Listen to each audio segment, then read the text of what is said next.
السلام عليكم حبايبي، نتمنى ان شاء الله تكونوا بألف خير. اجيو معايا حبايبي نشارك معاكم واحد الفكاكيصات ساهلين ماهلين وبمقادير بسيطة. ودابا نمشيو للمقادير وطريقة التحضير. بسم الله.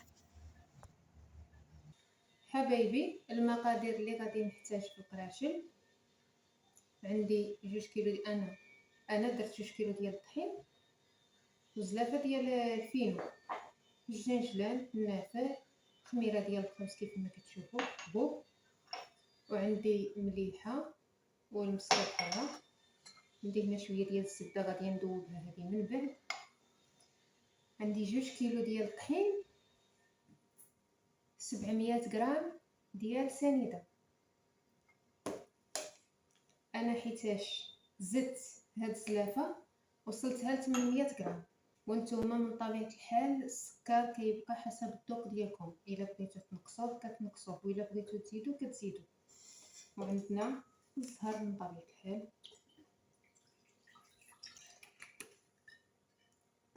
صافي كاس كبير ديال الزهر غادي نخويه هنا.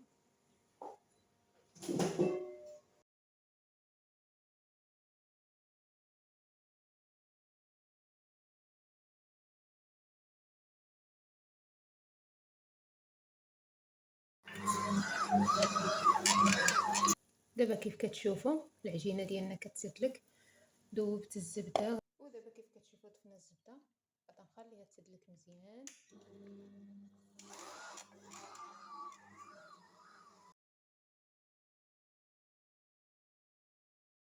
من بعد ما كورت العجينة ديالي دابا غادي نحربلها على هاد الشكل هذا.